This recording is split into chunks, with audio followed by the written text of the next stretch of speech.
Masturbation normally erectile dysfunction को lead करेनी। समस्ते बहुत जन भावती जे ना आम मास्टरबेशन करदेलु बोली इरेक्टाइल डिस्फंक्शन आमर फ्यूचर रे गला। That is not the cause.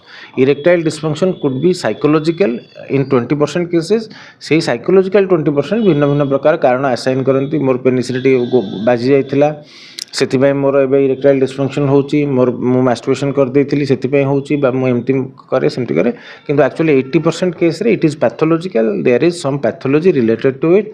तार भिन्न भिन्न पैथोलॉजी अछि जेमती ब्लड फ्लो हेई न परिबा गोटे पैथोलॉजी, ब्लड फ्लो सेटारे जमा है कि रहिबनी, भेनस लीक हे जो सेटा गोटे पैथोलॉजी, न्यूरोलॉजिकल पैथोलॉजी किछि न्यूरोलॉजिकल डिजीज रहले किछि मेडिसिन खाइले सेटा पैथोलॉजिकल। यूरोलॉजिस्ट, एंड्रोलॉजिस्ट एवं किडनी ट्रांसप्लांट सर्जन। सर गोटे आपन भी कहते शीघ्र पतन आप जानते शीघ्र पतन पुरुष मान क्षेत्र में बहुत देखा जाए। आपको नहीं आप गोटे मेसीन भी कहते जो मेसीन द्वारा तार समाधान हो मेडिसिन भी आयुर्वेदिक क्षेत्र में यहाँ अच्छी आप चिकित्सा करमी कौन यहाँ माने आम तो इरेक्टाइल डिस्फंक्शन शीघ्र पतन गोटे अलग रोग हो इरेक्टाइल डिस्फंक्शन कहबी तो आम नॉर्मली आम यहाँ इरेक्टाइल डिस्फंक्शन बा यौनांगर शिथिलता विषय में आम ये प्रेसमेटा करेचे। ता विषय आम लोक मानक प्रथम अवगत करवा जे यहाँ गोटे रोग आपण मैंने जार इरेक्टाइल डिस्फंक्शन होची 40 वर्ष ऊर्ध्व 40% लोकंकर इरेक्टाइल डिस्फंक्शन थाए नॉर्मली किसी मात्रा रे थाए। तो पेनिसटा संपूर्ण रूपे इरेक्ट न होबा बा इरेक्ट है कि पुणी आउ थे सॉफ्ट हो जावाकू इरेक्टाइल डिस्फंक्शन कहती जहाद्वारा से सहवास करिवारे अक्षम होता है। ताहले यार सब कारण सब कौन डायबिटीज है यार मुख्यतः कारण ता संगे ब्लड प्रेशर, थायराइड, विभिन्न प्रकार न्यूरोलॉजिकल डिजीज, विभिन्न प्रकार मेडिसिन, ता संगे स्मोकिंग हैबिट, क्रॉनिक अल्कोहलिज्म, मेदबहुलता एमती बहुत गुड़ाए कारण अच्छे। कारण भी अच्छे आप जानते हैं छोट बयस रे यदि कुपार्थिक मिथुन रे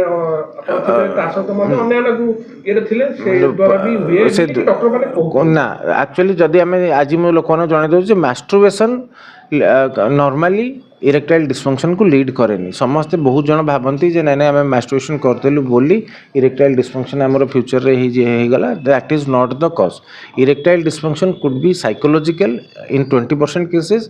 से साइकोलॉजिकल 20% भिन्न भिन्न प्रकार कारण असाइन करती। मोर पेनिस बाजी जाइथिला से मोर ए इरेक्टाइल डिस्फंक्शन होची, मोर मु मास्टरबेशन कर देइथिली सेतिपय होची बा मु एमती करे सेमती करे।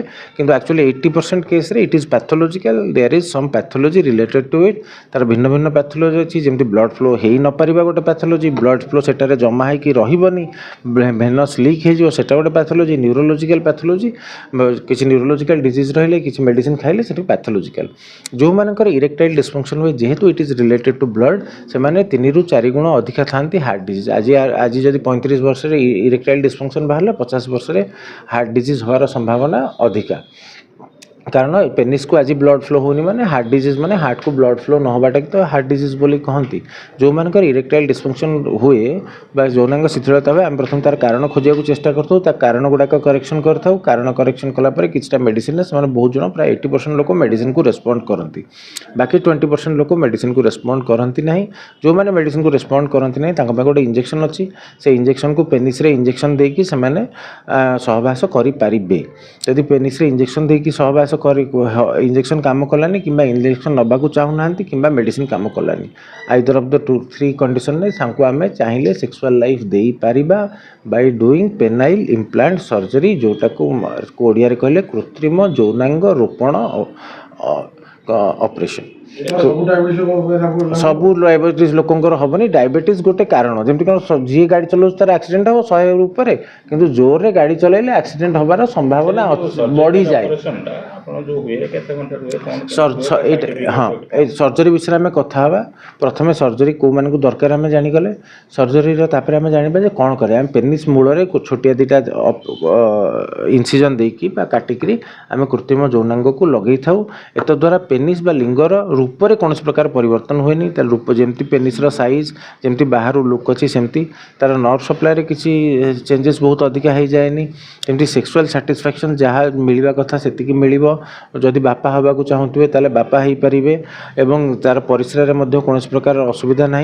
आ तार नेक्स्ट आसवा तार कौन कौन प्रकार इम्प्लांट अच्छी इंडियन इम्प्लांट नहीं फॉरेन इम्प्लांट 20 लाख 20,000 25,000 टंका नहीं 7.5 लाख टका जाए इम्प्लांट अच्छी पेसेंट निज सुविधा अनुसार चूज करेंगे सेमी रिजिड इम्प्लांट अच्छी जोटा कि आम मेकानिकाली आम तल को ऊपर को करें मेसीन वाला भी अच्छी जहाँ को स्विच चिपिले इरेक्शन हम एवं पेसेंट मान बहुत प्रकार ऑप्शन अच्छी दिस इज एन इम्पोर्टेंट माने इवेंट इन मेडिकल साइंस जदि आप भावे आज को 30-35 वर्ष तले जितेबाला आमर सिल्डेनाफिल बाहरी नाला 30 वर्ष तले से इरेक्टाइल डिस्फंक्शन कौन प्रकार ट्रिटमेंट हो नाला आमर सिल्डेनाफिल मेडिसिन बाहरी थिला अलग कारण जो मैंने खाइले देखिले से इरेक्शन होची इरेक्टाइल डिस्फंक्शन पर यूज करागला जेहेतु इरेक्टाइल डिस्फंक्शन ट्रिटमेंट स्टार्ट है तापर धीरे धीरे धीरे धीरे आमर मेडिकल साइंस प्रोग्रेस कर चलती केमी आठू बेटर ट्रिटमेंट एमती better treatment Athu better treatment दि जापर कारण जो गोटे हेल्थ कहले physical mental and psychological and financial wellbeing तो साइकोलॉजिकल वेलबींग रे आमर सांसारिक जीवन रे sex also plays a factor से आम जदि जो मैंने आमको ट्रीटमेंट चाहिए आम डेफिनेटली ट्रीटमेंट दे पारिबा आम यूरोप कॉस्ट केमती कोन आसे गोटे आमर इम्प्लांट तो 25,000 टंका स्टार्ट होची तेणुक बहुत अधिका सर्जिकल कॉस्ट भी बहुत अधिका नुह एथरे सर आउ गोटे जिन हूँ पुरुष मैंने लाज भी बहुत करते महिला मैंने लाज करती पुरुष मैंने भी सेमती लाज किसी कहते नहीं विषय आपको केमती कौन करा डाक्तर को तो कहि परिबे लाज करिवे तो सांग साथी को कहबेनी डाक्तर को आसी जोगाजोग करिवे कोन लाज हां आपको कहबे गुप्त रोग हां गुप्त कोन हम तो प्रेस मीट करके गुप्तटा को अगुप्त कर दोचे आ कोन